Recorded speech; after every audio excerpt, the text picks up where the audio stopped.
My name's Kevin Ripa, and I am here tonight with my lab tech, John, my lead lab tech. He's the brains behind the operation.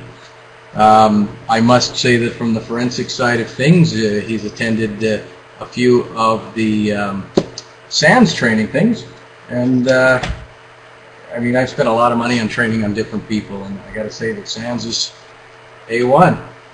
So, shameless plug. Okay, Rob, you owe me 20% off the next class. Anyway, today we're going to be talking about data recovery. There's a lot of people talk about it. A lot of people talk in generalities. We're going to get into some specifics, and I'm going to show you some of the actual guts and tools and things that we do here. If you got questions on Todd, hey, how you doing, buddy? Anybody's got any questions, just type them up there.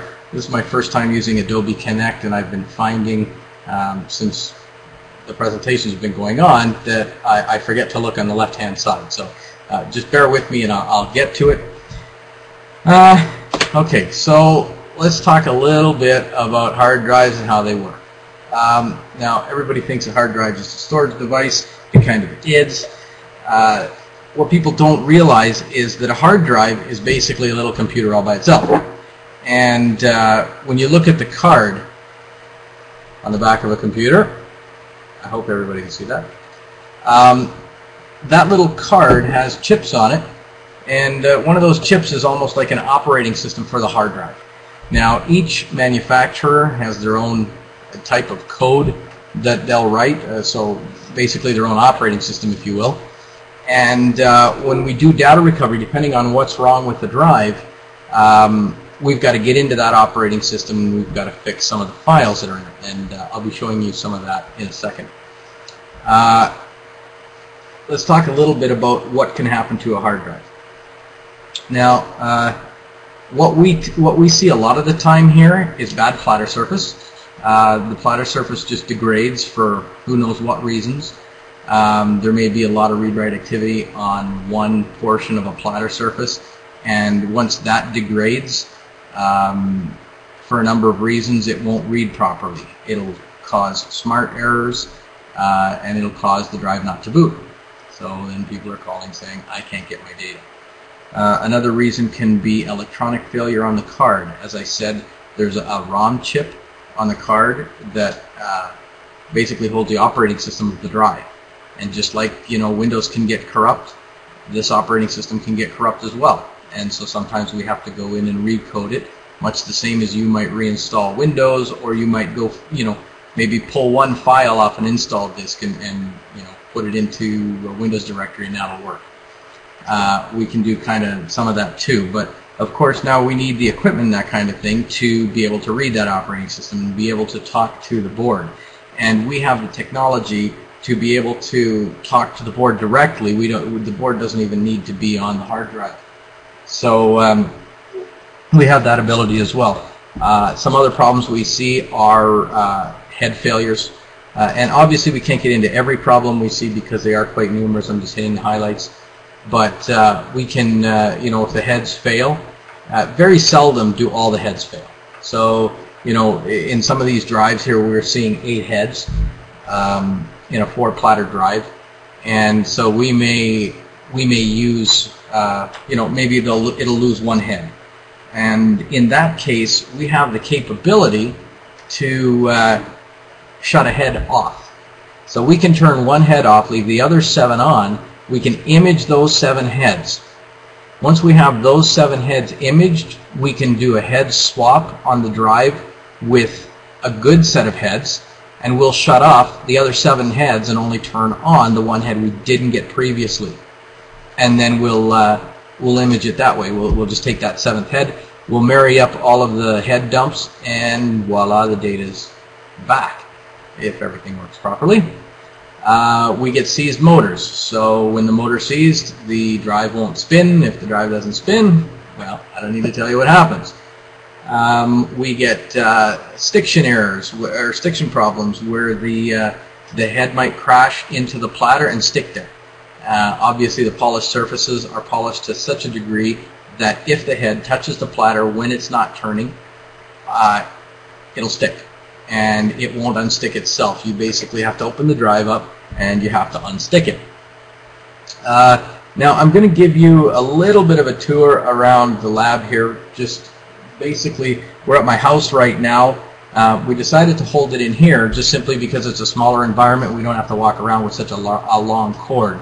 So we don't have everything here that we've got in the lab, but we do have basically watered down versions of everything we've got. So I'm going to just kind of give you an idea of what we're looking at here, and the big lab is just a bigger example of this, and cleaner. So on all of my computers, I don't have anything in a box. Okay? None of my computers are in a box. They're all hung on the wall, and basically all the way around the lab, they hang on the walls. So we can get at all of the connections very easily, and it's just a lot easier to work that way. In here we've got, that big box is a clean station. You hear everybody talking about a clean room all the time. Well, that's a clean station. Basically, it's not a room. We can't climb in it. Well, maybe John can climb in it if I stuff him in hard enough, but usually we don't. We just work in there with our hands. It's positive pressure through a HEPA filter on the top, and that's how we keep the environment clean in there. I'll walk on over here. What we have here is basically a board microscope.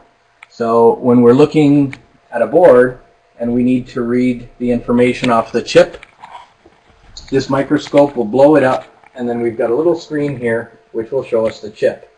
Now right now, that chip is about half the size of your little fingernail, if not smaller. But we can blow it up and then we can see all the code that's on the chip. Now right now you're having a hard time reading that because we're in color.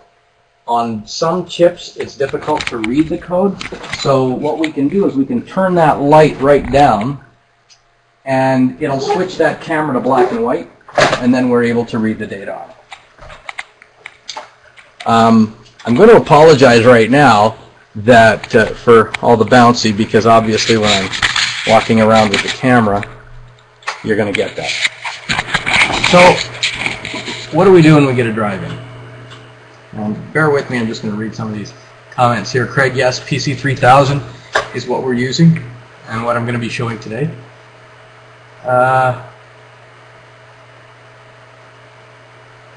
Okay, so at what point do we end up opening the drive?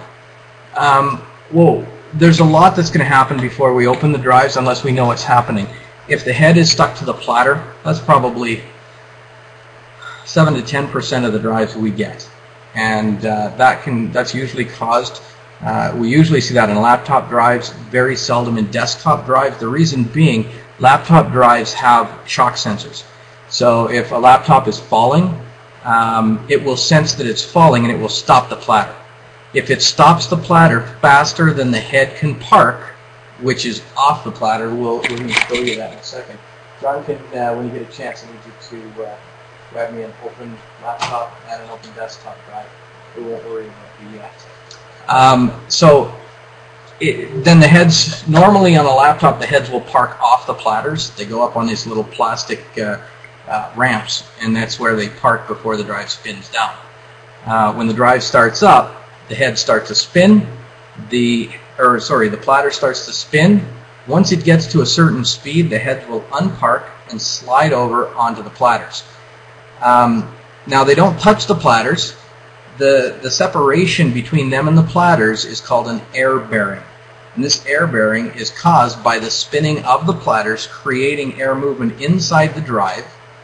The head stacks are built on little, really super thin pieces of metal that when the wind inside the drive gets to a certain velocity, it actually lifts the heads up and they ride on that cushion of air over the platters.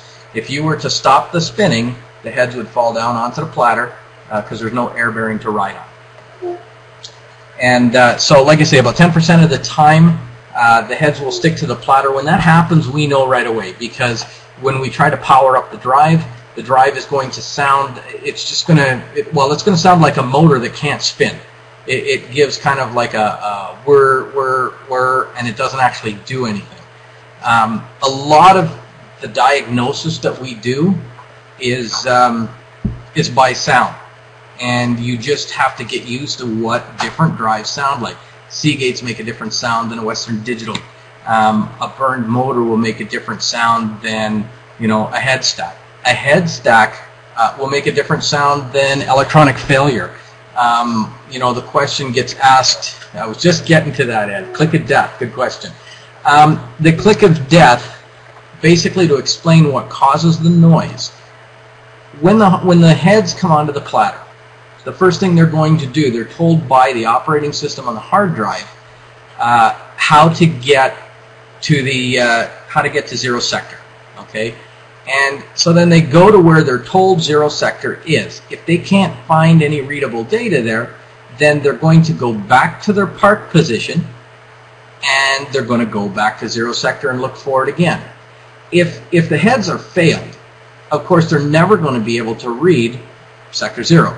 So they're going to keep reparking themselves, and when they repark, the actual head stack clicks against the park post, and that's what you're hearing. That's what the click is. The click isn't the head crashing into the platter or anything like that. It's the whole head stack, the armature sliding back and hitting the park post. So that's where you hear that click, click, click. Now, you've got to understand. We learn to interpret what that click is, because if the minute we introduce power to the drive it starts clicking, chances are very good it's the head stack, the preamp, something like that. If it sounds like it's unparking properly and getting onto the drive and then it starts to click, chances are the heads are good. Now it's an electronic problem. So, you know, sound plays a big role in this. So let's look at a drive here. That would be fair to say. They're by feel and by sound, you can usually diagnose it and tell what's wrong. Now the only time you need to open it up is if you got to change a motor, unstick a motor, or change the heads. That's pretty much the only times you have to open it up. And I'm going to show you some diagnostic tools we use to determine, you know, what the problem is. Jared, who makes the best traditional drives? Back in the day, it used to be Seagate. We would recommend Seagate to everybody, and that's all we used. Nowadays, oddly enough, Western Digital Blacks. Even though it's all Seagate now, Western Digital Blacks are the most stable drives that we find right now, the most efficient. Now, having said that, they're the hardest to change the heads on right now. When you start getting into the greens and the eco-friendly drives and the hybrids, those are difficult. More things can go wrong with them because they're doing more things. Solid-state drives, we do deal with them. It is completely different. And the technology for data recovery on solid-state drives is just now starting to catch up with the SSD technology itself. We've done USB drives, like thumb drives and stuff, for a while. And so obviously we can do those as well. When we get to the solid-state drives, at the more advanced end of things, especially if the controller, there's a chip on the board called a controller, and it does just that. It controls everything. And on the solid-state drives, if the controller fails, there's nothing to access the information. And the controller chips are like 50-pin chips, and you can change them. There's, you know, people can change them, but there's different there's different things you can do, especially with the solid-state drives now. We can actually delaminate the memory chips off the card.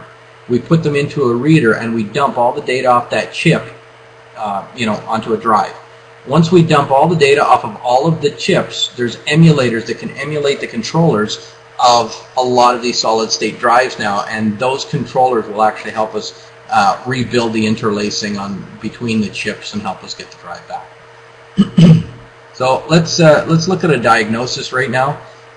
We have, right now we're going to be looking at a Seagate drive. This is a Seagate laptop drive. And for diagnostic purposes, we have a bunch of little itsy-bitsy stuff here. This all comes with PC3000. There's so many different little connectors. There's pins. Sometimes to fix a problem, all you have to do is just jump 2 buses on the back of the drive, and that can fix a drive. Like I say, there's just so many things that can happen with the drive. But we're just gonna look at some of this stuff. Once you start to see this software working, you'll understand how complex it can get. So I've plugged the drive in now, and now I'm going to move this. So let's see what's going on. All right. So we can see PC3000's interface on the screen. And here's the drive now that it's hooked up. And something that's interesting to see is, for all intents and purposes, you've got a normal SATA connection.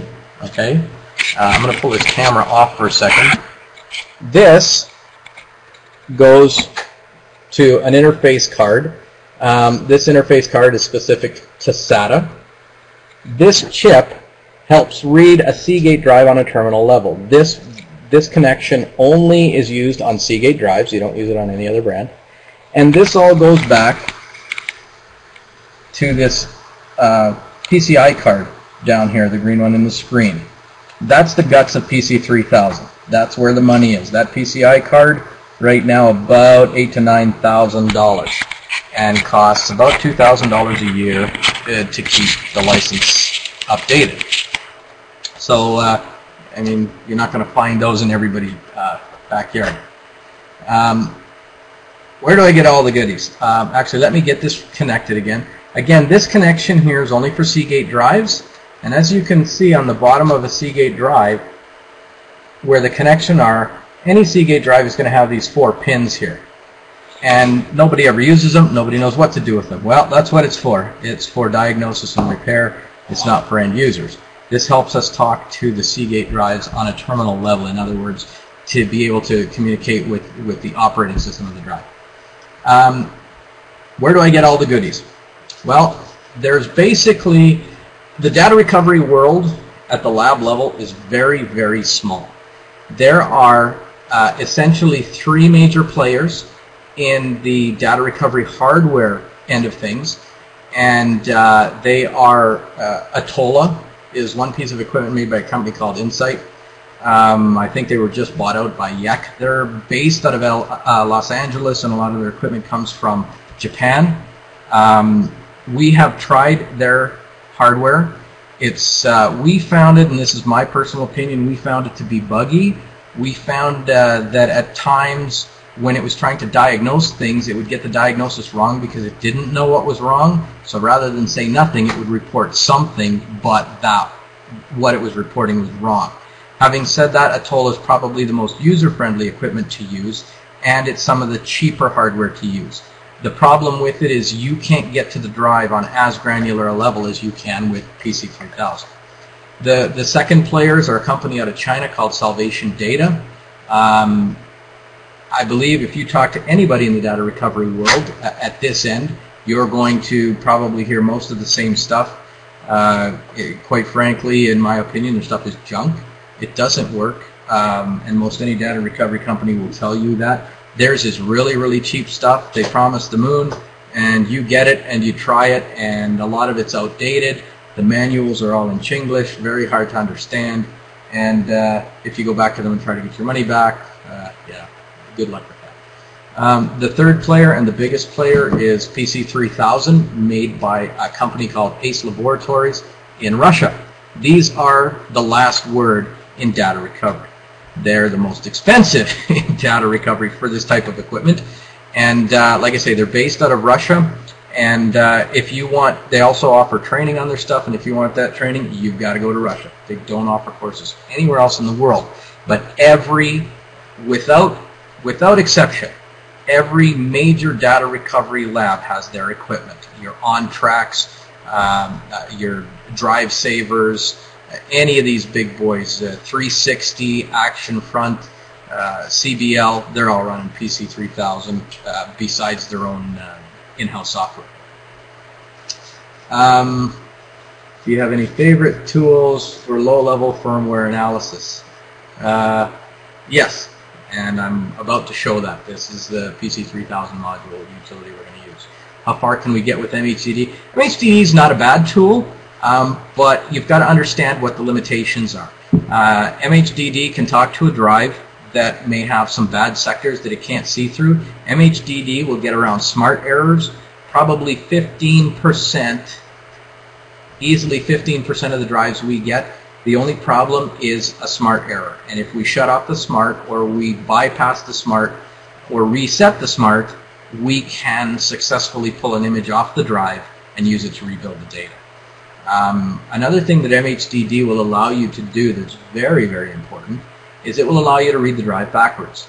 I'm getting a little ahead of myself, and I'll be coming back to that a little later, but a lot of times, well, maybe not a lot of times, but many times we can't read the drive going forward. Everybody's heard when you go buy a hard drive, it's got 32 gigs of read ahead, or 64, the cache size. Basically what's happening is as the drive's spinning and the head is reading, it's reading ahead. And it's reading further down the chip than the head is yet. So it's basically, that's how you get your speed out of it. It's caching this stuff and it's throwing it, it's like RAM for a hard drive. In a lot of cases, that gets corrupted. There's problems with the drive where it won't read ahead anymore. And if it can't read ahead, it's not gonna read. So what we can do is we can make our equipment, we can tell the hard drive to read the data backwards from the end of the drive to the beginning of the drive. The problem with that is speed, okay? Because reading backwards, you don't have the luxury of the read ahead, the cache size. So where you would read ahead on a normal drive at about somewhere in the vicinity of 35 to 40,000 K per second, backwards you're reading at about 1,500 to 2,000 K per second, which isn't bad with a 60 gig hard drive, but with a 1 terabyte hard drive, now your recovery time is measured in days, if not weeks. Okay, back to the PC3000. So we plugged in a Seagate Drive, but before we get to what's happening, we're gonna look at it. Now, of course, we've done what everybody's been told to do. We're going to smell the board first. Does it smell burnt? These boards have fuses and things that can be changed or pulled out. The number one cause of burnt fuses on these hard drives is cheap power supplies. Okay, if everybody used Corsair or Enermax or a really good quality power supply, these drives wouldn't need fuses. They need fuses because of the variable voltage coming out of your cheap $10 power supplies. And how do you know if a power supply is good or bad? By the weight. A heavy power supply is a good power supply. The light junk is no good for anything, and like I say, you'll get variable power and it blows up boards.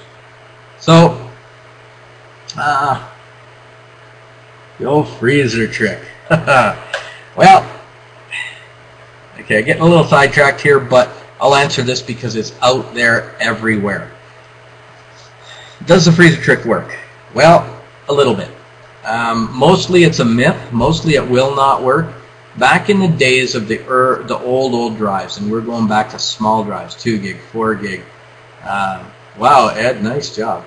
Back in the days of the very small drives, the way that the head stacks were built, sometimes after a lot of wear and tear on the drive, the metal would flex, and it would flex towards the platter, and if it got too close to the platter, it couldn't read the data.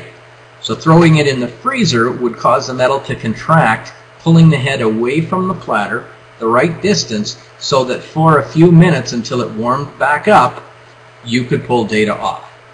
On some drives, there was issues with the bus, the actual kind of wire line on the circuit board would get cracked because of heat and cold. And sometimes freezing the drive would cause that connection to be remade briefly. But those are two very, very specific times when putting it in a freezer will work, and they are the only times. Okay, a freezer is not going to make your head work again if your head has failed. It's not going to make your preamp work. It's not going to fix corrupted firmware.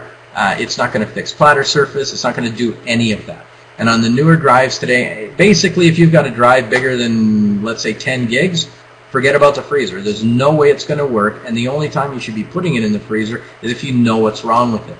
because you're going to put it in the freezer and that's the end of that. Don't you know? If you bring it into me and you tell me you've put it in the freezer, I'm probably going to charge you double, because data recovery companies, at least the bigger labs, they're working off a no data, no pay policy. And if you've tried to recover it yourself, the chances of me recovering it now have just been minimized. So and I'm going to put a lot more hours in to find out. And would freezing do more damage? Absolutely, it does more damage. It absolutely does. I've seen people throw hard drives straight into the freezer and take it back out, and of course, what's the first thing that's going to happen? It's going to condensate, and there's not enough clearance between the head and the platter to allow for condensation. As a matter of fact, your fingerprint on a platter is enough to jam the head.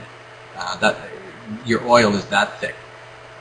Basically, they say that the heads on the platter is like flying a jet fighter at about Mach 4, a foot and a half off the ground, counting every blade of grass as it goes by.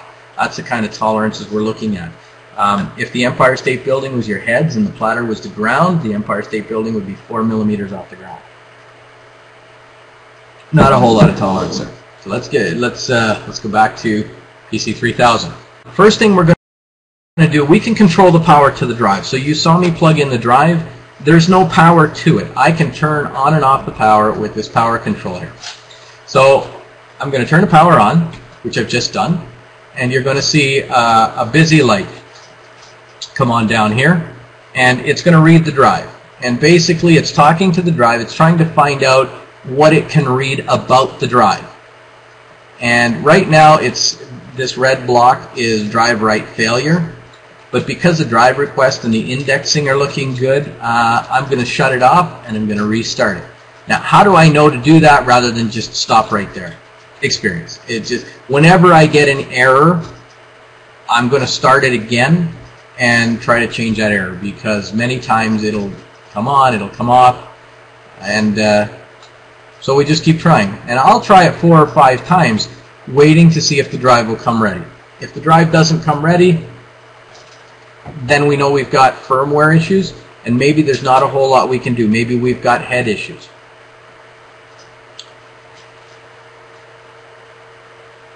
I'm just going to try it a couple more times here.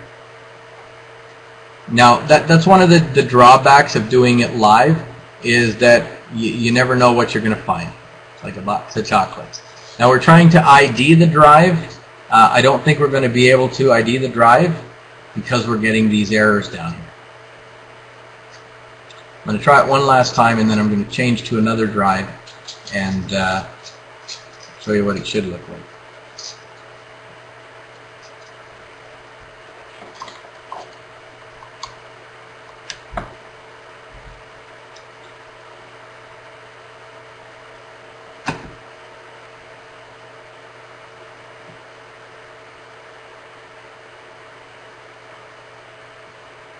Okay, so this is still a Seagate drive. I just disconnected it and reconnected it. There's no shortage of ghosts in the machine when you're doing this stuff, and you never do it just once. You always try something more than once, because as you can see, the drive did come ready. So we've got these 2 green lights. This tells me that we're communicating fine with the drive. So now I'm going to start the universal utility. I'm not going to get specific into just the Seagate utilities yet. I'm going to use a universal one. It gives me a model, a serial, firmware, and the size. So that allows me to, that tells me that it's reading something. Now on some drives, that information is on the ROM chip, and on some drives, it's on the platter itself. You need to learn which drives have it where, because if I can read the model, serial, and firmware, and it's coming from a drive where I know that information is on the negative cylinders of the platter, that has just told me that the heads are fine. And the last thing we want to do is be changing heads. There's only one thing worse than changing heads, and that's changing motors. So because I can read that, I know the heads are fine. So now we have to look at other problems. Well, what other problems might we have? And by the way, I'm going to back up a little bit here. Everybody thinks that 0 sector on a hard drive is the lowest sector. It's the first sector. It's 0 sector on 0 cylinder, and that's as low as it goes. Well, that's not true. There are negative cylinders on a hard drive, and these negative cylinders are also sectors of data, just like the sectors where all your other stuff goes. And these negative cylinders, the sectors on the negative cylinders, are what hold a lot of your ROM information. And so when the drive fires up, it's got to read some of these negative cylinders to get some information off them, some negative sectors, and then it can go to 0 sector and continue on. And these sizes, there's some drives that are 32, 64 megabytes and bigger of negative cylinders. So when you talk about someone hiding data, if you've got PC 3000 or some other tool like it, you can write data to those sectors that nobody can see. There's a whole another realm with P lists and G lists. I'm not going to get into them because we could talk for another half hour just on those, and I don't want to bore people. And I don't want to yap on too terribly long. But when you wipe a drive, it doesn't touch the P list or the G list, and those are basically lists that reallocate bad sectors on a drive. And we're going to look at the sectors on a drive here in a second. But now, we've run this quick diagnosis. We just started the utility. The utility tried to read the drive, and basically what it said is that I can tell by looking at this that it is a smart error that is stopping this drive from booting in the computer. Now, I see people typing here, but for some reason, I don't see anything showing up. So I'm assuming that JJ's was still the last question there. Oh, here's somebody else. Typical sector sizes. Okay, this is kind of a good question. A sector size is always 512 bytes. That is a sector size. Now, part of the problem with hard drives is that if you get, we'll talk small so we can keep the numbers manageable, but if you're looking at something like an 80 gigabyte drive, you think that there's 80 gigabytes of storage on that drive, and that's all that you see. But another thing that causes drives to not read the data is something called error correction. When the drive is reading, you have your data sector where your data resides. There's sectors on either side of that sector that you don't get to see. They're used specifically for error control. And so basically what happens is as the drive is reading up to a sector, it reads the error correction sector before the data sector, and it says, okay, I've hashed it and the value is this. Then it reads the data on the data sector, and then it reads the ECC sector on the other side of it. And it matches that up with the first reading of the first ECC sector. If they match, it reads the data and shows it to you. If the two don't match because of head degradation or platter degradation, you're not going to get matching numbers, and it's not going to show the data. The data is still perfectly fine. There's nothing wrong with it. It's just that the sectors on either side with the error checking are the ones that are bad. So we have the capability of shutting off ECC and reading the data raw off the drive and getting a lot of data back that way. But because of these error correction sectors, basically a drive that you see and you buy in the store actually has about 40% more storage than you see. So an 80 gig drive is going to have about another 32 gigs of storage available in there. You don't get at it because it's used for error correction. And in the bigger drives, they're seeing a lot more wasted space. Well, the drive manufacturers are looking at ways to recover size. How do we make a drive bigger and still leave it physically the same size? Well, the areal density, which is the closeness of the sectors and the tracks on a drive, are pretty much getting terminal. They can't squeeze them together anymore. And so they're looking at other ways to expand the amount of data. So they're putting translator software on drives, and they're still experimenting with it. But basically, they're putting translator software on the drives so that they're going to start making the sectors much larger. And we're going to start seeing things like 32 kilobytes, 64 kilobyte. I've heard as high as 4 megabyte sectors. Now, of course, the Windows operating system can't manage that, so that's where the translator comes in. The translator fools Windows into thinking it's still 512 byte sectors. But if you've got a sector that's, say, 32 kilobytes as opposed to 512 bytes, you only need 2 ECC sectors, one before it, one after it. How many other sectors have you just freed up from doing ECC work that you can store normal data on? And so, you're going to see, you take a 2 terabyte drive, 40% of a 2 terabyte drive is a whole lot of room. extra room. So I hope that answers your question, Hexacorn. Mike, what about the 4K sector on large drive? 4K sector is not a sector. You're talking about a cluster now. You've got sectors are the smallest division of data. Clusters are assigned by the operating system. So the Windows operating system in NTFS traditionally, by default, makes the cluster size 4 kilobytes. And so 4 kilobytes is 8 sectors, and that's the smallest amount of data that you can see and store data to. So, you know, one block of data is going to be no smaller than 4 kilobytes. And even if it's only 100 bytes in size, it's going to take up that 4 kilobyte chunk.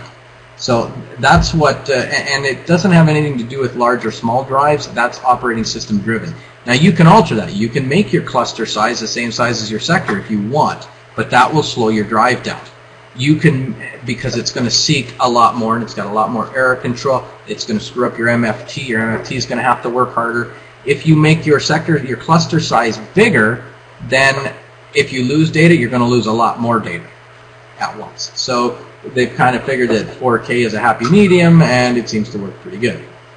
Error correction is the metadata I referred to. Okay, and where is that where AFF comes in? I'm not sure what you mean by AFF. If you can clarify that, I can answer it. Okay, what you're talking about, Michael, is exactly what I'm talking about. Is that translator technology? I'm not realizing that we've seen Drive out there like that already. We certainly haven't seen them in the lab yet, so that's great. I'm going to look into that a little further because I wasn't aware that it was actually on the street yet. Very interesting. I got to look into that one. Okay, so back to PC 3000. So now we're going to look at the actual drive. I'm going to run a test, and this is basically going to read data off the platter, and it's going to tell me something about the data on that platter. Now, right now, basically what we're seeing is it's trying to read the drive. Each block, each green box is a block of data, and it is a pile of sectors, and so it's trying to read. Now, we see these different colored blocks. When it slows down and it can't read it by a certain speed, in your normal computer, Windows is just going to skip over it and or stop. It can't go any further, and that's going to cause problems, and you're not going to be able to access your data. Well, we can see where the slowdowns are on the platter. Now, is that a bad sector, or can we get data from it? Well, let's look at it. Right now, we've got 304.640 is that block. We're going to stop this, and I'm going to go look at that physical sector. So I'm going to go to 304.640, and I'm going to look at that sector. There's the sector. I can see all the data. It all looks good. So that tells me that that data is good. It's just that the drive's not reading it the way I'd like it to. Why? Well, experience tells me that this is platter surface degradation. We were having a bit of an issue. We had brought one of the disk imagers from the lab and plugged it in, but we're having some issues getting it working. Otherwise, we'd show you what we would do with this data.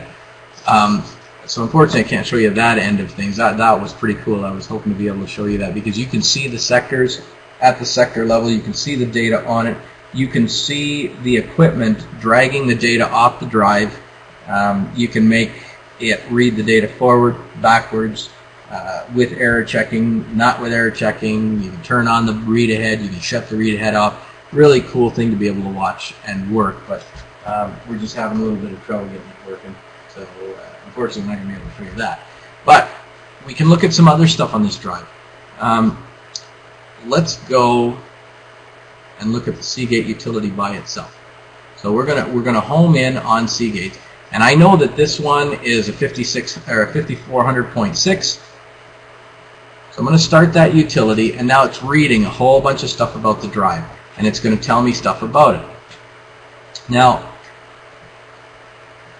in this particular case, everything looks good. PC3K is going to throw stuff up in red if it sees it. It's going to give you warnings where it can. Now, some of the things that I'm able to do here, I can go to the service area. Now the service area is on your negative cylinders of the platter. So I can go in there and I can look at the modules. Now these modules are basically they're basically like your Windows operating system files. And so it's reading these modules, it's checking them, it's saying they're okay. If it finds a bad module, it's going to throw it up that it's a bad module. It's going to tell you that.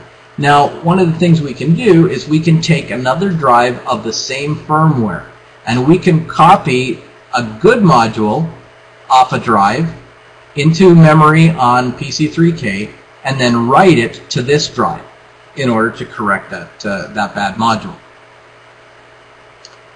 This is just about done here. And you can see where, you know, some modules go a lot faster than others. That's because they're different sizes. So this has completed, and as you can see, it says all the modules are okay. So if I didn't already know what was wrong with this drive, I would look at that and I'd say, okay, it's not a firmware issue. I wonder if it's a heads issue. So we can go in here and we can check the ROM chip, we can check the RAM on the drive, again with the service area.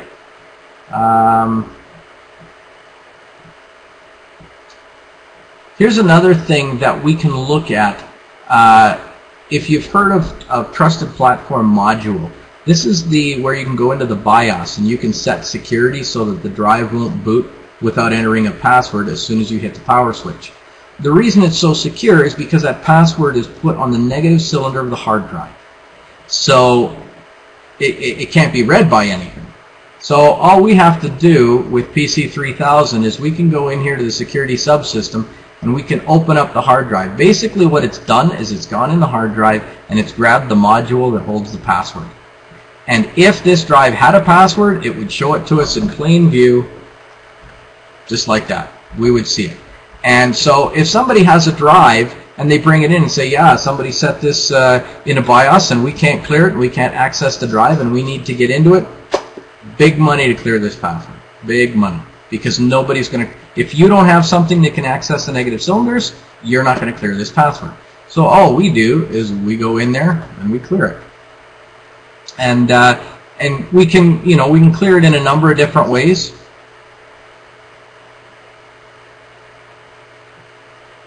We can just tell it to clear the password. If we want to know what the password is, again, we can open it up and we can read the password. So that's kind of a little trick that people don't understand about platter locking. So that's where that password is. And like I say, without something like PC3000, you're never going to read the negative cylinders, and you're not going to unlock that drive. Yes, PC3000 writes to the drive if I want it to. Everything I do, I can do in read-only mode, but if I have to flash a module because a module is corrupted, I need to be able to obviously write to the drive. But again, I'm only writing to the negative cylinders. Now I can use PC3K to wipe a drive too, and it doesn't wipe the drive from the program. It starts the utility that's within the chip on the circuit board of the drive, the PCB, and that will start a wipe process. That's basically the same way that Dirk's boot and nuke works, and when that's started, you can unplug the drive. It's not going to stop the wipe. As soon as you plug the drive back in, the wipe is going to continue, and there's nothing you can do about it until the wipe is done. So that's why everybody says if you get to a machine and you're seizing a machine, look to see if there's a floppy or a CD in there, because if it's a boot and nuke, it's going to start the wipe process and you're not going to stop it. Or do you need to write block it? When we're doing what I'm showing you here right now, there's no need to write block anything because it's not talking to the normal data areas of the drive. It's read only, and as if you'll recall, when we went back and we did the normal utility, if I have to worry, like if I'm doing a data recovery on a drive that is then needing forensics, what I can do is, now all it's doing is reading. It's not writing, it's only reading. But if I want to actually look at these, it'll tell me, hey, to go any further, it just might do something to the data if you're not careful. So then I can launch it in read-only mode. So I have that option open to me. So that's a Seagate drive. I really want to show you a Western Digital drive to give you some concept of how it doesn't matter if these drives all look the same from the outside. I'm going to show you just how different things are, not only between Seagate and Western Digital, or Maxtor, or Quantum, or Hitachi, or Samsung, but how different it is even just within Western Digital. Now, this drive that I've just plugged in, I just plugged in a Western Digital drive, and it just plugs in like a normal drive, but there's nothing wrong with this drive. The Seagate I had plugged in was a problem drive. I knew it had problems. This has no problems. Can you recover anything from a normal XP drive that's been boot and nuked with PC3000? Not once it's been run. No, because it's and this is another myth question, another thing that comes up a lot when people talk about wiping data, and they talk about, oh, I'm going to run this wiping utility, and I'm going to run it to government standard 57 times overwrite, blah blah blah. I'm here to tell you that there's challenges on the internet as we speak for $250,000 plus that if someone will take a drive, they'll put a text file on the drive, a small text file, and type a name in it, and then they will wipe the drive once, give you that drive, and they'll give you $250,000 if you can tell them what that file was. With the technology of hard drives today, one wipe is enough. You only need to write over the data once, and it's gone, period. End of discussion. Everybody's heard about electron microscopes and how the NSA can go in there and they can read, the platter surface and tell what was up and what was down. The fact of the matter is that again, old technology. With old drives that had basically had the zeros and ones, the bits and bytes on the platter surface linearly. We could get really technical here, but basically the heads would slide around in the track, in the cylinder, or on the track, and the track was wider than the head surface. And if the head wandered over to the edge of the track, a little electrical impulse would kick the head back to the center of the track. And depending where it was burning data at the time, maybe that hill, was a little over to the left side of the track. Well, when you wiped the drive, if the head happened to be over on the right-hand side of the track as it passed to wipe that bit, you could still, under an electron microscope, read what's called the track boundary. And you could see, hey, that used to be a 1. And you could rebuild the data that way. Is it possible? Back then, yes. Was it probable? Yeah, I could walk outside today and get hit by a falling satellite. Is it possible? Yes. Is it probable? Not so much. Nowadays, with the newer drives, that technology simply is not possible because the data isn't stored linearly, it's stored perpendicularly. So there's no track boundaries to read with an electron microscope anymore. So that's out the window. Let's see. Changes in this negative area of the drive equals no hash change. Absolutely correct, because nothing you're running even sees the negative cylinders. They don't exist as far as Windows or disk imagers, Tableau, hard copy. None of these. They start at 0 sector. That's all they know. I wonder if any software has access to this area. I can't answer that. I don't really know. Other than PC3000, obviously Atola does. Salvation Data says it does. I have heard of a piece of software called Victoria. I don't think that reads the negative cylinders either, but if anything does, that might.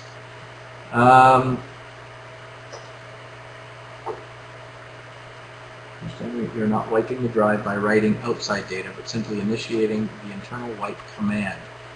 Yeah, that's what I'm talking about, the boot and nuke. That's what it's doing. It's initiating the internal wipe command. Now, the wipe command is wiping by virtue of basically writing zeros to every bit on the hard drive. So it's just kind of in a technical way, it's still a write. It's overwriting the data. PC3000 writes to the drive through the servicing interface. Yes, but to the negative cylinders. Typically, when we're talking to the drive, to the PCB, generally we're talking to the PCB more than we're talking to the platter surface itself. And when we're talking to the platter surface itself, it's usually those negative cylinders that we're talking to. I can't think of a single reason why we would go to the data storage area of the drive in the positive cylinders to change data. We may go in and look at the data in a read-only environment just to see if we can see the data, but no, really there's no reason to go into that part of the hard drive. So let's look at this Western Digital. And again, we've got the busy light, it's communicating with the PCB, and we're waiting for the drive to come ready. This is a drive ready light. Okay, so we got 2 green lights, we got no red lights, that's good. So we're going to run our utility, and basically, now this is basically the steps that we do with pretty much every single drive. Okay, now the next step is we're looking for model, serial number, firmware, capacity. Does the capacity match? There's a number of Western Digital problems where there's a problem with the drive, and it won't show the right size. Depending on what kind of drive it is, we'll know right away what the problem is and we know how to fix it. But generally this is what we're looking first. We see no error messages here. It says the smart's okay, the write cache is okay. So we're going to do basically a quick test, a quick surface test and read test. And now you can see here we're just a sea of green, and this is great. So this is all good. We're laughing. So I'm just going to stop that. And now again, we can go into here and we can talk to the heads specifically. We can check the interrupt requests on the drive. There's just, I can't stress enough how versatile this program is. The learning curve is like a hockey stick, and that's why I've got John. He's got no life, and he's head down arse up 7 days a week, and I pay him like a slave, and he just loves this stuff, which is good for me because you know, it takes 3 men and a small boy studying 8 days a week to figure this program out and stay up on it because every single drive changes. It is different. What about swapping out the controller card of a bad drive with an identical or nearly identical? True or myth? Very true. Okay, but you have to be, in some cases, you have to be extremely specific. In the case of drives that have all of their information on a ROM chip, as opposed to negative cylinders, you have to be a lot more specific which card you put on there. Some drives are very forgiving. They only need to be sort of close from 1,000 miles and it will work. This was better with the older drives. With the newer drives, typically swapping the card is not enough. You need to get the translator table. Nowadays when the hard drives are made and the actual tracks are burned onto the platter surface, as that's happening, a translator table is being created. And that translator table is unique to that hard drive in all of the world. So, of course, when people bring their drives in and they say to me, you know, what? It's going to cost me how much? And I get that a lot. And they say, that's crazy. I could buy 3 computers with that. Yeah, but not a single one of them is going to have your data on. So, you know, and that usually shuts them up. But that's kind of the theory behind that is now with that translator and basically anything, especially Western Digital over 500 gigs, the translator is unique. And now swapping a card is not going to be enough because if you swap the card, now you're using the translator from the old drive. So there's 2 things we can do there. One of the things we can do is we can do what's called a hot swap. Basically with PC3000, we fire the drive up like we did here. But then we can go in, let me see if I can just find it real quick here. We'll go to our Western Digital.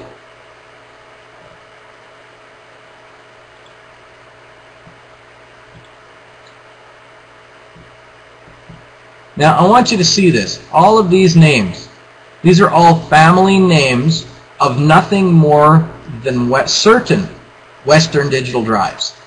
Okay? when you look at the model number of a Western Digital drive, you're going to see that it's in two segments, and I'm going to try to show this to you here. Right here we've got the model number, and it starts out WD. In this case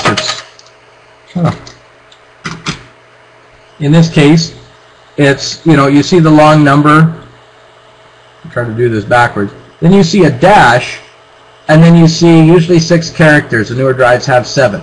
The 2 middle characters are what identify the family of the drive. This is a family. So each one of these has a different, basically, you might as well say different code, a different operating system. So you need to be able to identify each one of these, because if you don't identify it at this granular level, you're still not going to get anything. So we'll auto-detect it, and in this case, we're lucky. It's reading. It tells us it's a Mars family drive. Great. So let's start the utility. It's going to tell us a whole bunch of stuff about the drive. Now, what can we do with that? Well, we can do a surface test on the drive. We can look at the P list and G list. We can go in here and we can shut heads off, turn heads on.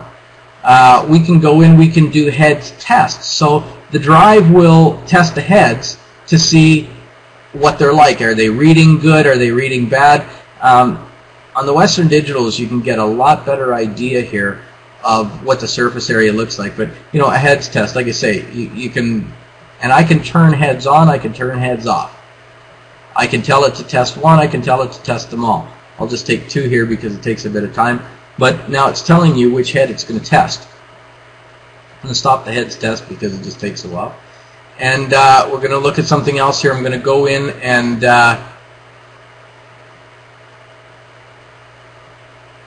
I'm going to show you what the service area, what the SA looks like, service area on this drive. So as you can see, as this is scrolling by, there's a whole lot of modules. Each one of these modules is a file, and you see it says copy 0, copy 1. That's because there's 2 copies of every file in 2 different places on the negative cylinders, so that if one part of the negative cylinder gets corrupted, it will go to the second part and look for it there. Almost like the old FAT32 where you had your table at the beginning, table at the end, so if one got corrupted, it would go to the other one. So can you stitch the data? Oh, I was talking about hot swapping drives. Basically what that does is we start the drive up to the point where it starts to read the controller. It can't go any further because of corruptions or whatever the problem may be. But that's as far as we need it to go. Now we put it to sleep. The drive still thinks it's on, and we've got the card off the drive. At this point, we put it to sleep, we take the card off the drive. Everything, all the parameters for the drive are still loaded, we've just put it to sleep. Now we unscrew it, we take it off the drive, we put it onto a different drive. Depending what our problem is, once we wake it back up, it's got the early parts of its boot process already loaded, so it will fire up. In other cases, what we're left with is, let me see if I can see one on here. Otherwise, what we're left with is where you see this chip here, that's a ROM chip. That holds your translator modules, that holds everything that tells it how to read this drive is on that chip.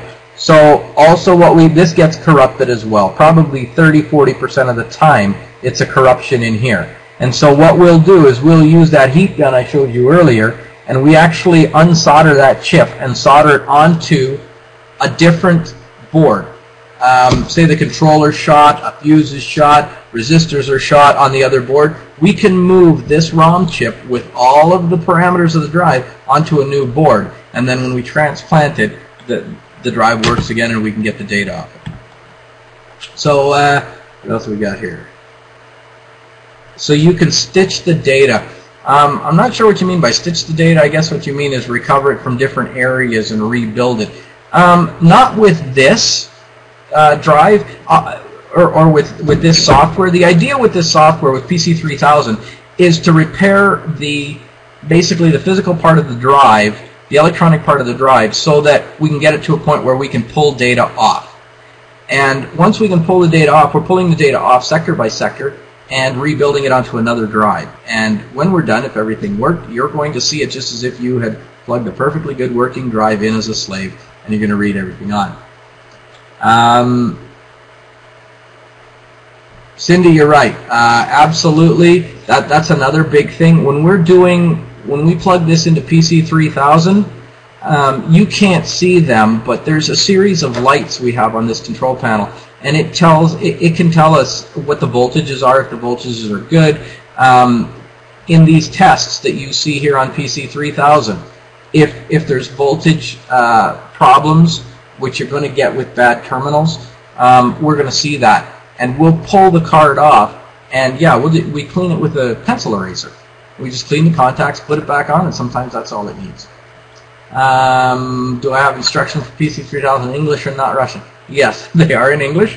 Although sometimes you'll dig really deep into this program and you'll get to really deep stuff, and all of a sudden you'll see Russian instructions. Somebody was translating and then didn't see that. There's just so many features and so many different areas you can go with this that sometimes stuff gets missed. Did I go to Russia? No, I did not go to Russia. I basically learned what I know about this by using it myself. Having said that, John is an incredibly quick study. He's very smart. He remembers what he does, and I'm sending him to Russia in August for their training, not only on PC3000 but also on their new solid-state drive technology, and to get up on that. Broken English? No, the English is pretty good on it. It's pretty easy to read, unlike Salvation Data. So as you can see here on our Western Digital drive, each line is a module. Imagine that as an operating system file. Okay, you get the modules directory, just like an MFT. And then you've got your heads map module. Now, as you can see, there's a whole lot of them. Now, the important ones, you'll see under importance, this is B, D, B. If you look down, there's going to be some that are A. That tells me, if I see a corrupted module, let's say this module is corrupted, I don't care about that, because I don't need it in order to make the drive run. Yes, it's a plist, so people might look at that who know what a plist is and say, wait a minute, how do you read the drive without a plist? Easy. These settings have places I can click. I can go into there, and like right here, I can erase the defect list, and I can tell it to regenerate the plist. So it'll scan the drive the way it did in the factory, and it'll mark all of the bad sectors as P or G, depending on what I tell it to do. So as you can see, obviously a lot of information here. And again, everything you're seeing here is on the negative cylinders of the hard drive. It is not on the data area as we would know it. You've got your allocation tables, head codes. This is important if you're trying to match heads up to do a head swap. plist is telling you how many defects. This came from the factory with 2,094 bad sectors. Wow. And they're going to use this stuff to start to run cars. Incredible. Anyway, John, are you ready with that? You want to try that now? Yeah, sure. Okay, so John, it looks like, has DDI running. So he's going to take this drive and he's going to set it up, and we're going to drag the camera over there and show it to you, but I just want to show you a couple things first. And I must say, I'm really impressed that everybody's hanging in there. I figured there'd be down to like 1 or 2 people here now. Yeah, Scott Moulton, I'm glad you brought that up. That guy, very smart. You know, I don't have any PowerPoints here to show you. I don't teach this stuff. I don't give lectures on data recovery. You know, I was reading the blog one day, and everybody was, well, Harlan and him were saying, you know, we need people to, you know, step up and say, hey, you know, it may not seem like a big deal to you, but it's interesting to other people. And so, you know, I shot Michael an email, said, do you think anybody'd be interested in this garbage? And he said, yeah, so here I am. So I don't have fancy, you know, PowerPoints and stuff. Scott's probably got the nicest PowerPoint, the best PowerPoints I've ever seen. I would pay big money for his PowerPoints. They're fantastic. And he's easy to understand. I've learned a lot from him about RAID, rebuilding RAID, rebuilding the striping when you don't have the controller anymore. or the stripe information. He's an incredible wealth of knowledge. Did you show how PC3K could change media properties such as serial names and the like? No, I didn't show that. I could be here forever showing a lot of the stuff that's there, but yes, I can change all of that stuff with PC3000. You ever had drives come in post-flood? Yes, we've done flood recovery, we've done fire recovery, and gotten data back. Now, I'm going to show you the inside of a drive. This is a laptop drive. So we've taken the screws out. That's what it looks like inside for anyone who's never seen the inside of a drive.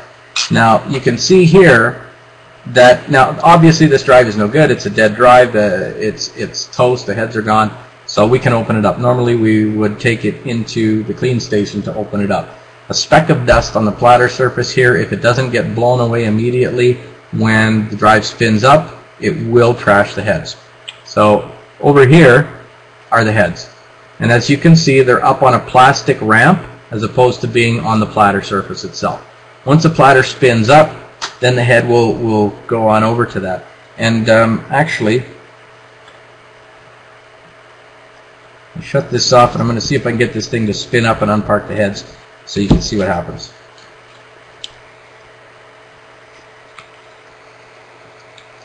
So here goes the power.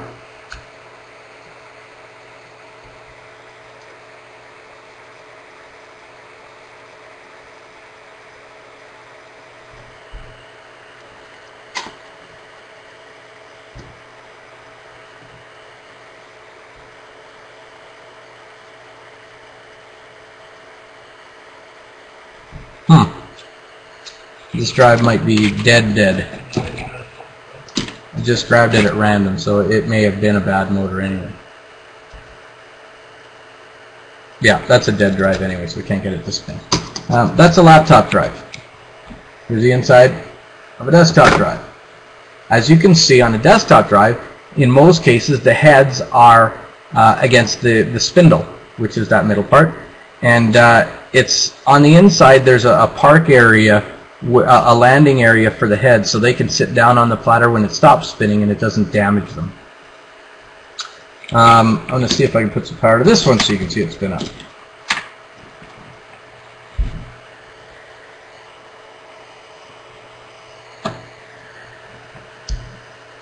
So you just saw it start to spin there, and you're going to see the head start to move.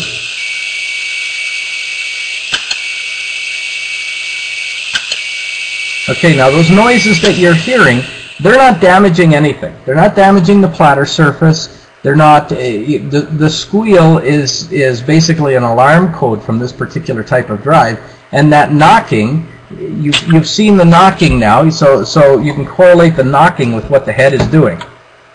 I'll just show it to you again, and just listen for the knock and watch the head when it knocks. Now it's not going to knock at all.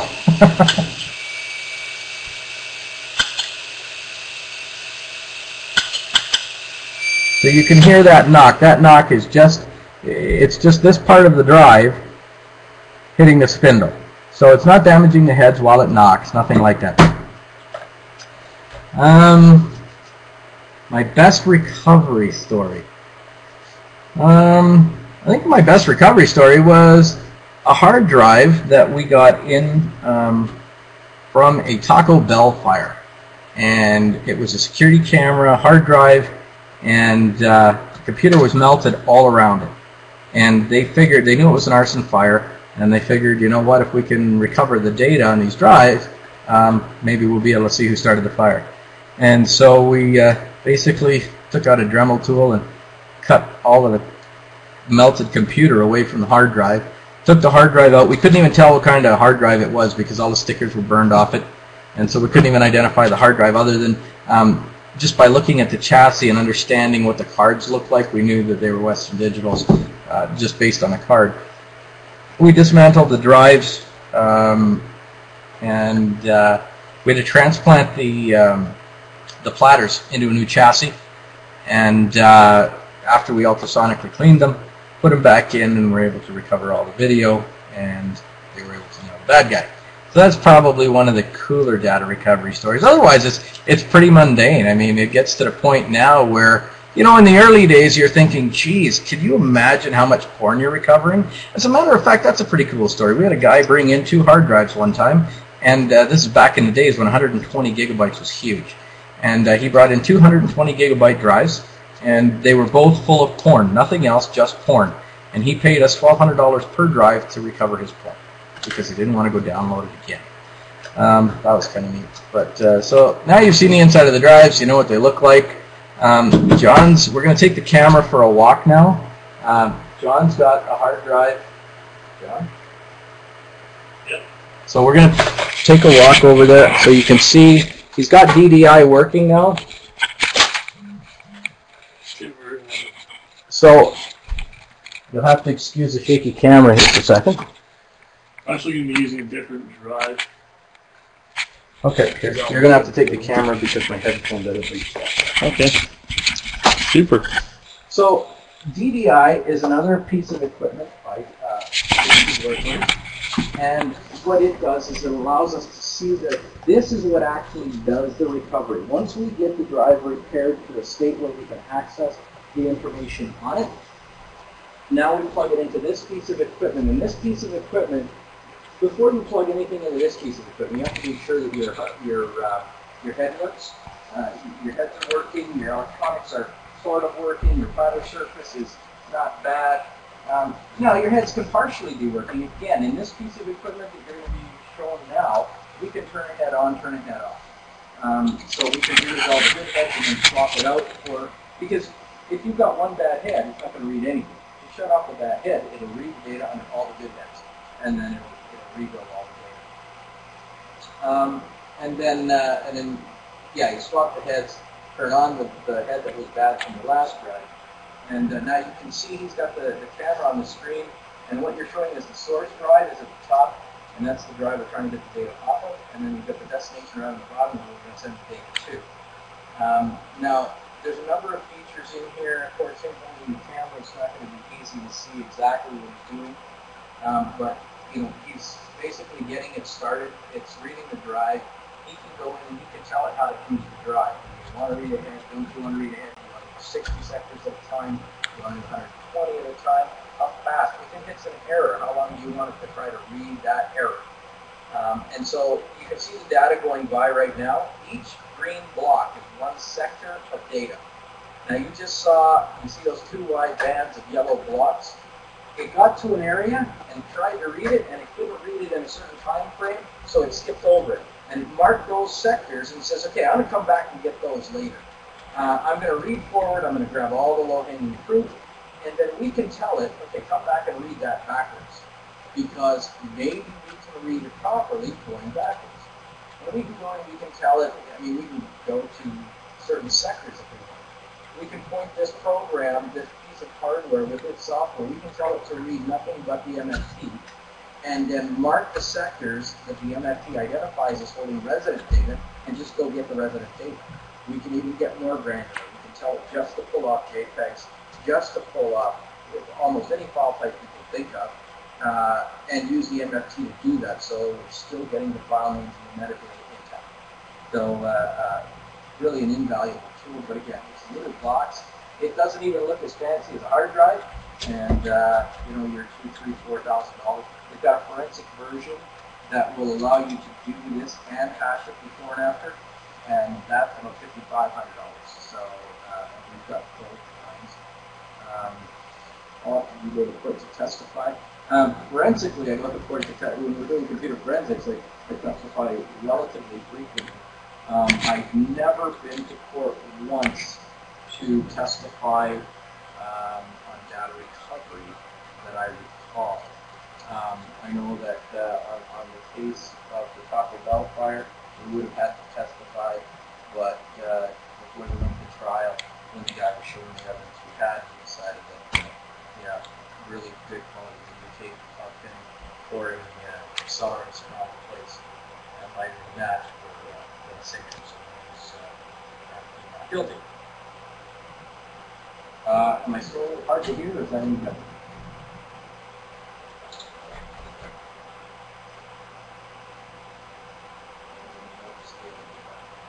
I'm going to assume it's all right, or else maybe you can't hear me well. Any thoughts on Cyclone? I have no thoughts on it at all. I haven't used it. I have no idea how good or bad it is.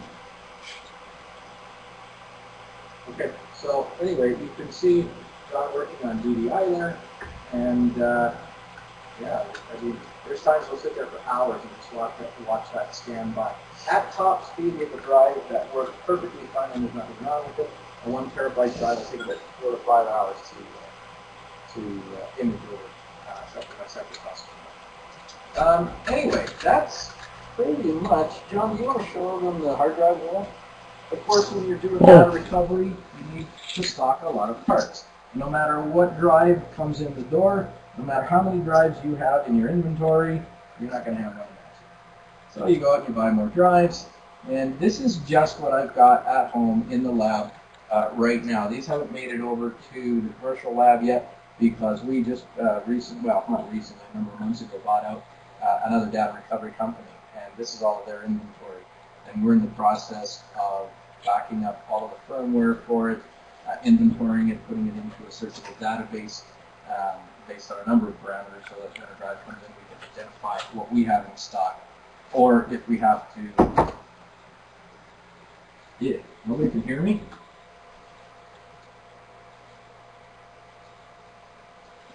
How about now? Does that fix anything?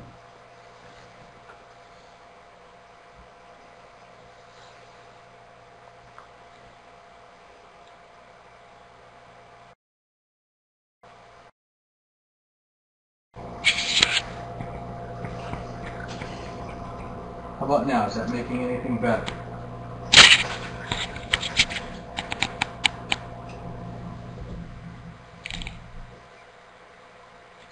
Okay. I just turned myself up a bit. Yeah, bring that camera back over. I should be using that microphone, but I don't even think this thing's got a microphone on it. Is that better now? Wow, okay, craziness. Anyway, another thing with data recovery, a lot of people say, why is it so expensive? Well, the reason it's so expensive is, number one, we have a no data, no pay policy. If we don't get your data, you don't pay. And sometimes we will spend, we'll spend days trying to diagnose something and not get it. So all of those hours are wasted and you don't get paid for that. So then other times people will say, well, geez, how come you can just start, you charge this kind of money even on data recovery jobs that, hardly take any time at all? Well, you know what? I got a little story about that. A guy has a piece of machinery, and this piece of machinery makes him $1 million a year. Very important piece of machinery. One day it breaks, and he can't fix that piece of machinery, can't get it going, doesn't know what he's doing. So he calls a repair guy who comes over, and this repair guy comes along, and the repair guy's dressed in a suit, and he's got a little itty-bitty red toolbox, about the size of a lunchbox. He walks over to the machine, pulls the cover off, he looks inside, turns to his little toolbox, opens the door, takes out a little brass hammer and reaches into the equipment and he taps a screw. The machine comes to life, it's fixed, everything's great. Well, the owner of the machine's real happy until the repairman gives him a bill for $10,000. He says, are you kidding me? I got to pay you $10,000 to tap a screw? The guy says, no, you got to pay me $10,000 because I knew which screw to tap. And that's the key here. I mean, the equipment still costs what the equipment costs. And so, you win some, you lose some, and that's the luck of the draw. Anybody that turns around and says, if you go online, there's people saying they can do data recovery for $200. Never going to happen, not in a million years. These are the guys that are looking for corruption. They're looking for somebody who's, the MFT corrupted. So the thing won't boot. They're just sitting there looking at the Windows logo forever. Or because they've got their hard drive set to restart on a blue screen, it just keeps trying to reboot. Well, these $200 guys, that's the drives they want because it's quick, easy money. If you take them a head crash, either A, they can't do it, or B, the upcharge starts. Because if we need a drive for parts, as soon as we start calling the people that have these drives by the tens of thousands, we're ordering them based on firmware numbers. So as soon as we tell them I need this kind of drive, this kind of family, and I need this firmware revision number off the ROM chip, The minute they hear that, they know we're a data recovery lab, and that 10 gigabyte drive just became $300 to $400, depending how rare it is. So, a $200 recovery, you can't buy the parts for $200. So, those guys are just saying that to get you in the door. Physical security of the lab. Down here, most of my stuff that I do down here is testing. Having said that, we've got cameras and alarms down here, and anytime I bring a drive to work on here, if I know it's going to be a tough haul, I've got safes, fire safes, to store it in when it's not being worked on. At the commercial facility, we've got card scan. We've got a concrete walled room where we keep the drives. Now, understand that we also do digital forensics, and so the lab kind of does dual roles there. So we've got a large concrete evidence lockup, with the appropriate locks and access control. And we've got to control it pretty closely because, especially being in Calgary, we've got a lot of headquarters of the largest oil companies here. And the stuff they've got on their hard drives is worth a fortune in the wrong hands. So, even though our contracts address confidentiality, a lot of these companies want us to sign their own confidentiality agreement before they'll bring the drive in for recovery. Drive encryption is a big deal now. A lot of people are using PointSec to encrypt the drives, and we've got companies that will bring us in a hard drive that's PointSec encrypted, and it's crashed. So we rebuild. We can fix the drive, take a full image. The problem is that we can't unlock it without that PointSec key. And some of these companies have flat out. We say to them, we need the PointSec key to test the data. Because of our no data, no pay policy, we won't release the data until we know it works, until we know we have what you want. If it's PointSec encrypted and we don't have the key, we can sit here and say with 95% degree of certainty that your data is good and it's fine, but until we see it, we don't want to give you your drive back, and then you turn around and say, yeah, I couldn't unlock it, it was no good to me. And now you don't want to pay us. So we tell these people, if they don't give us a PointSec key, they're paying for the drive we give them, whether it works or it doesn't. Now, we're telling them, I'm pretty darn sure that it's going to work. There's no reason to believe it's not going to work. But if you won't give us a PointSec key, we're not going to. You've got to pay us before we give you the drive, and if it doesn't work, too bad, so sad. Because it's pretty tough to repossess data. Worried about EMP. Not EMP so much, static electricity more so. And so it's tough to see here. This carpet, I know it just looks like crazy carpet, but this is a very expensive carpet. Underneath the carpet, we've got a layer of copper mesh, and then this carpet is actually commercial grade anti-static carpet. And who needs to buy that stuff? My wife actually found it because she didn't like the idea of me just keeping a bare concrete floor in the house. So she actually sourced it and found it, and we ended up putting it in our other facility, in the commercial building as well. Company name is, for the data recovery, is Pro Data Recovery, and our website is prodatarecovery.ca. And a lot of data recovery questions are answered there from a customer perspective. A lot of the common questions that customers have, we've answered on the website. For the forensics, we do forensics from under computerpi.com. The company is Computer Evidence Recovery. And yeah, if anybody can't sleep one night, my CV's online there and it'll bore you to death. Are those old drives for parts coming from salvage companies? They come from everywhere. Sometimes we'll buy batches off of eBay. We'll buy 40, 50, 60 drives. Other times we'll find data recovery companies going out of business and we'll buy their stock.